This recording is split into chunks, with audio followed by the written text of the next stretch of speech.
دگنی مشقت دگنا اجر، تگنی مشقت تگنا اجر.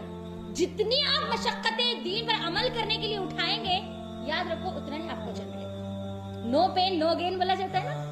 ہاں بغیر درد کے آپ کو کوئی چیز ملے گی؟ دین پر عمل کرنے کے لیے مشقتیں اٹھانی پڑتی ہے.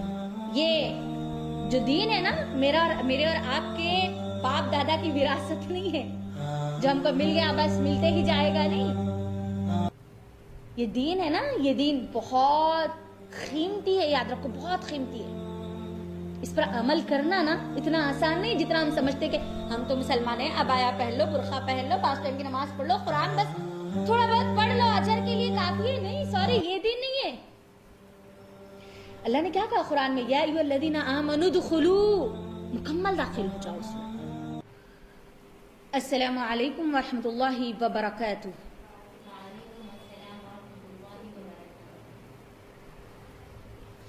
الحمد للہ وحدہ والصلاة والسلام علی من لا نبی بعدہ وعلی آلہ واصحابہ اجمعین. اما بعد فإن خیر الحدیث کتاب اللہ وخیر الہدی ہدی محمد صلی اللہ علیہ وسلم وشر الامور محدثاتها وکل محدثۃ بدعہ وکل بدعۃ ضلالہ وکل ضلالۃ فی النار. فاعوذ باللہ من الشیطان الرجیم. بسم اللہ الرحمن الرحیم. انک لا تہدی من احببت ولکن اللہ یہدی من یشاء وهو اعلم بالمہتدین. رب اشرح لی صدری ویسر لی امری واحلل عقدۃ من لسانی یفقهوا قولی. ربنا زدنا علما ربنا زدنا علما ربنا زدنا علما. اللهم لا سهل الا ما جعلته سهلا وانت تجعل الحزن اذا شئت سهلا. ہم اگر اللہ رب العزت کی تعریف حمد و ثنا دن اور رات بھی اگر بیان کر لیں، ہمارے الفاظ جو ہماری زبان ہے نا تھک جائے گی، لیکن اللہ رب العزت کی تعریف کے الفاظ کبھی ختم ہونے والے نہیں ہیں. یعنی رب کی تعریف آپ اگر آپ کی موت آخری سانس تک بھی آپ کرتے رہیں گے تو آپ کی سانسیں ختم ہو جائے گی، لیکن رب کی حمد و ثنا ختم ہونے والی نہیں ہے. اللہ رب العزت کی حمد و ثنا کے بعد میرے اور آپ پر سب سے زیادہ جس کا حق ہے وہ کون ہے؟ میرے اور آپ کے پیارے نبی محمد رسول اللہ صلی اللہ علیہ وسلم. اللہم صلی علی محمد وعلی آل محمد. حمد و ثنا کے بعد آج لوٹتے ہیں ہمارے آج کی ٹاپک کی طرف. ہمارا آج کا ٹاپک الاسماء الحسنی نہیں ہے. الاسماء الحسنی کو میں نے تھوڑا سا اسی لیے روکا ہے تاکہ ہمارا جو ذہن ہے، ہماری آج کی معاشراتی جو زندگی ہے اس میں جو حالات چل رہے ہیں اس کو ہم تھوڑا سا ذکر کر لیں. قرآن پڑھنے کے دوران سورۃ القصص کی کچھ آیتیں میری نظروں کے سامنے سے گزری تو میں نے سوچا کہ کیوں نہ میں آج اسی کو اپنا ٹاپک بنا لوں. ان آیات کو پڑھنے کے بعد ایسے لگا جیسے واقعی آج کی ہماری جو نوجوان نسل ہے یا وہ لوگ جو آج دین پر عمل کرنا جن کے لیے مشکل ہوتا جا رہا ہے، جو آہستہ آہستہ دین کی طرف آ رہے ہیں، جن کی مشکلات دن بدن بڑھتی ان کو نظر آ رہی ہے، ان کا میں قرآن اور حدیث سے ان کو حل دے دوں. اسی لیے میں نے آج کے اس ٹاپک کو چنا ہے، اس کا انتخاب کیا ہے. ٹاپک کا نام کیا ہے؟ آپ لوگوں نے پوسٹر کے ذریعے دیکھ ہی چکا ہوگا. دوہرا اجر، ڈبل ریوارڈ ہے نا. دوہرا اجر، دگنا بدلہ، اردو میں اگر ہم اس کو بولیں. اس دنیا میں جتنے لوگ ہیں نا، میں آؤں گی اپنے ٹاپک کی طرف تاکہ آپ کو تھوڑا تمہیدی طور پر اس ٹاپک کی طرف لے کر جاؤں تو میرے لیے آسانی ہوگی. اس دنیا میں جتنے لوگ ہیں، ٹھیک ہے، جتنے قسم کے لوگ ہیں، ہر لوگوں کے اپنے اپنے حالات ہیں، ہے نا. کسی کے حالات اس کے موافق ہے، کسی کے حالات اس کے مخالف ہے نہیں ہے ہمارے پاس، سب کے ہے. کسی کو بہت قربانیوں کے بعد جا کر سکون اور آرام ملتا ہے تو کسی کو بس ایسے ہی آسانی سے ہر چیز مہیا ہو جاتی ہے نا. یہ دو قسم کی کیٹیگریز آج ہمارے پاس ہیں.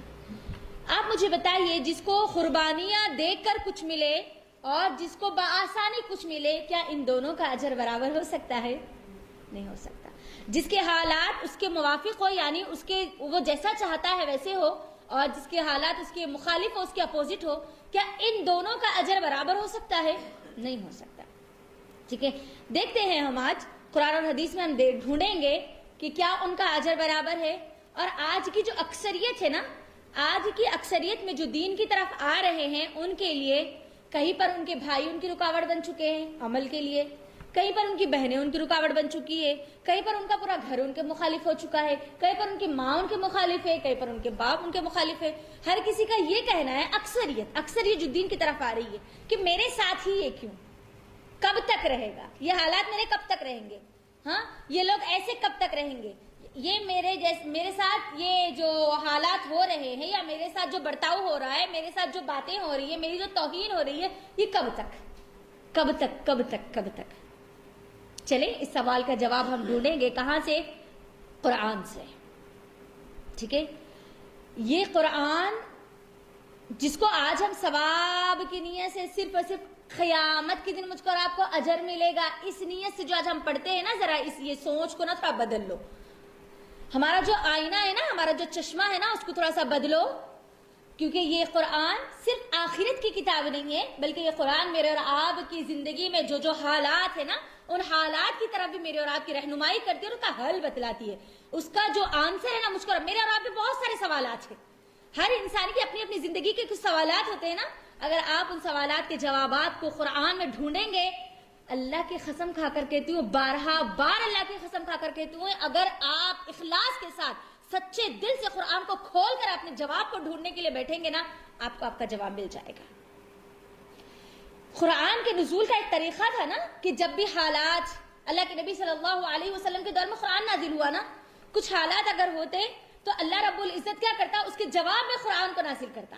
صحابہ کے ساتھ کچھ حالات ہوئے، نبی صلی اللہ علیہ وسلم کے ساتھ کچھ حالات ہوئے، تو قرآن کو نازل ہوتے ہوئے صحابہ نے دیکھا، صحابہ کے جو حالات ہیں ان صحابہ کے حالات کا جواب دینے کے لیے قرآن نازل ہوتا گیا۔ لیکن کیا اب قرآن نازل ہوگا؟ نہیں، قرآن مکمل ہو چکا، اس کا نزول مکمل ہو چکا۔ قرآن کے نزول کے گواہ ہے میرے اور آپ کے صحابہ، ہے نا۔ اب میرا اور آپ کا کام کیا ہے؟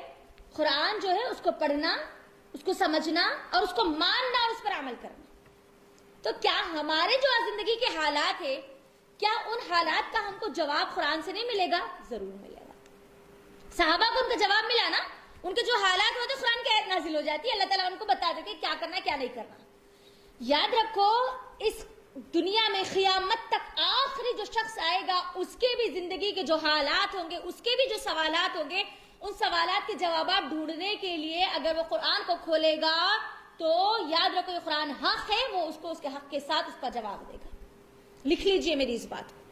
ایسا ہو ہی نہیں سکتا کہ آپ کی زندگی میں کوئی حالات ہو، آپ کے کوئی سوالات ہو، آپ کی کوئی پریشانی ہو، آپ کی کوئی مشکل ہو اور آپ قرآن میں اس کو ڈھونڈنے کے لیے بیٹھ جائے اور آپ کو نہ ملے۔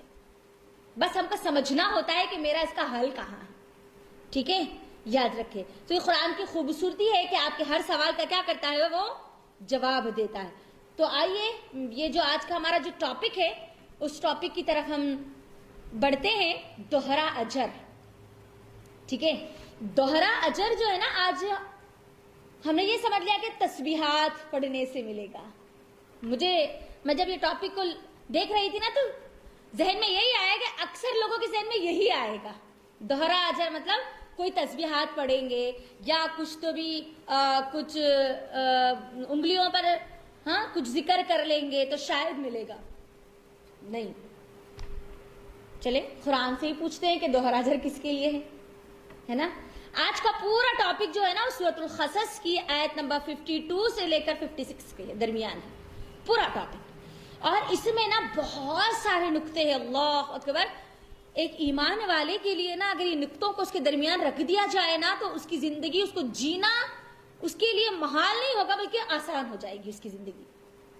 چاہے کچھ بھی ہو جائے، لوگ اس کے خلاف ہو، اس کا اپنا اس کے ساتھ نہ ہو، چاہے اس کی حالات کتنے ہی خراب کیوں نہ ہو، وہ کتنی مشکلات اور پریشانیوں میں کیوں نہ ہو، وہ چین کی، سکون کی سانس لے کے زندگی جیے گا، اگر آج کی آیت کو ہم سمجھ لیں گے۔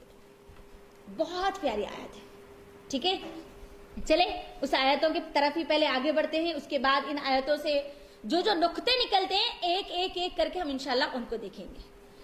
آیتیں کیا ہے؟ سورۃ القصص کی آیت نمبر 52 پہلے دیکھیے کیا ہے، 52 سے 56 تک انشاءاللہ آج پورا ہمارا ٹاپک رہے گا۔ آیت کیا ہے؟ بسم اللہ الرحمن الرحیم، الذین آتیناہم الکتاب من قبلہ هم به يؤمنون وإذا يتلى عليهم قالوا آمنا به إنه الحق من ربنا إنا كنا من قبله مسلمين. کیا ہے اللہ رب العزت کیا کہتے ہیں ان آیتوں میں؟ الذین آتیناہم الکتاب، وہ لوگ جن کو ہم نے کتاب دی تھی اس کتاب سے پہلے، وہ کیا کرتے ہیں؟ اس پر ایمان لاتے ہیں، قرآن پر ایمان لاتے ہیں. آیت تو ایسی لگ رہی کہ کچھ بات کی جا رہی ہے یہاں پر، ہے نا؟ جن لوگوں کو اس کتاب سے پہلے، کس کتاب سے پہلے؟ قرآن سے پہلے جو کتابیں دی گئی تھی، وہ کیا کرتے ہیں؟ ایمان لاتے ہیں کس پر؟ اس کتاب پر. اس کا جو شان نزول ہے نا، اصل میں یہاں پر ان آیتوں میں ایک تو اہل کتاب جو ہے، یہود اور نصارہ جو ہے، جو ایمان لاتے ہیں، جو اسلام قبول کرتے ہیں اس کتاب کے ہوتے ہوئے، یعنی ان کے پاس تورات اور زبور تھی، تورات اور انجیل تھی، ہے نا؟ تورات اور انجیل کے ایتھنٹک جو ان کے پاس نسخے تھے، ایتھنٹک جو کتاب تھی، جن لوگوں نے ایتھنٹک جو اس کتاب کو جنہوں نے پڑھا تھا، وہ لوگ جانتے تھے کہ حق کیا ہے؟ قرآن ہے. ان کو معلوم تھا کہ ایک نبی آنے والے ہیں، ایک کتاب نازل ہونے والی ہے، آخری نبی محمد صلی اللہ علیہ وسلم آنے والے. تو وہ لوگ اس کے اندر جو دو باتیں کی گئی ہے اس کو لکھ لیجئے آپ، تاکہ آپ کو سمجھ میں آئے کہ میرے اور آپ کے لیے اس کے اندر کیا نقطے ہیں. پہلی چیز تو اہل کتاب یہود اور نصارہ جو اسلام قبول کرتے ہیں، جو تورات اور انجیل کو ایتھنٹسٹی کے ساتھ جنہوں نے پڑھا، جو دیکھے، اور جن کے دل حق کے لیے ترستے تھے، جیسے ان کو حق ملا انہوں نے قبول کر لیا. قرآن ان کو حق ملا، انہوں نے فوراً قبول کر لیا. ایک تو ان کی تعریف کی گئی ہے، اور دوسری چیز جو مشرکین مکہ جو تھے، جن کے پاس محمد رسول اللہ صلی اللہ علیہ وسلم بھیجے گئے، ان کو یہاں پر ایک آر دلائی گئی کہ شرم کرو تھوڑا سا.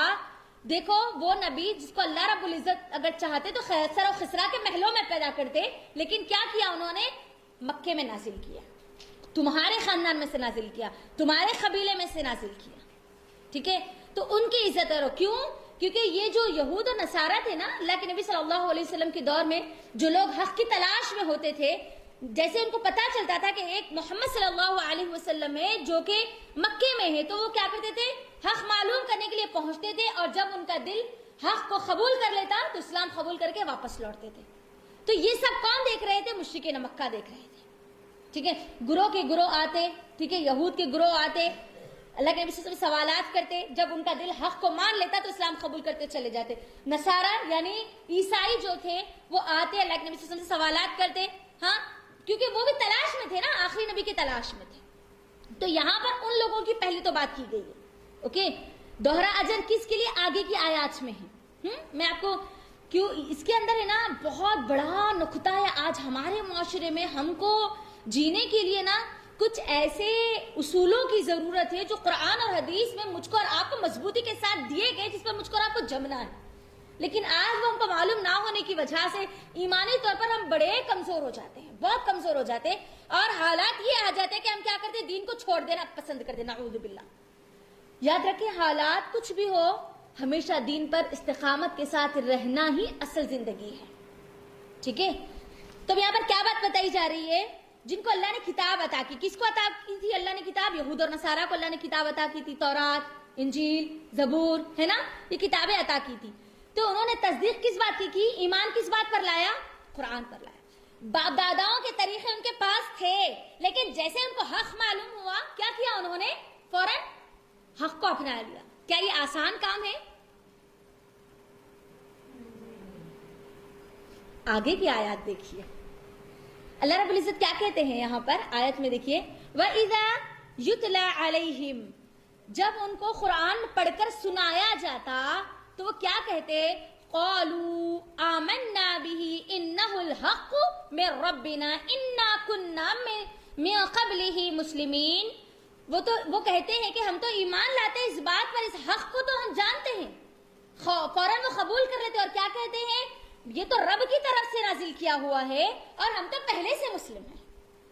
یعنی ان لوگوں نے تورات کو اور انجیل کو پڑھا تھا، اسی لیے کیا کیا؟ انہوں نے قرآن کو فوراً قبول کر لیا، اس حق کو فوراً قبول کر لیا، کیونکہ حقیقت کا علم ان کے پاس تھا.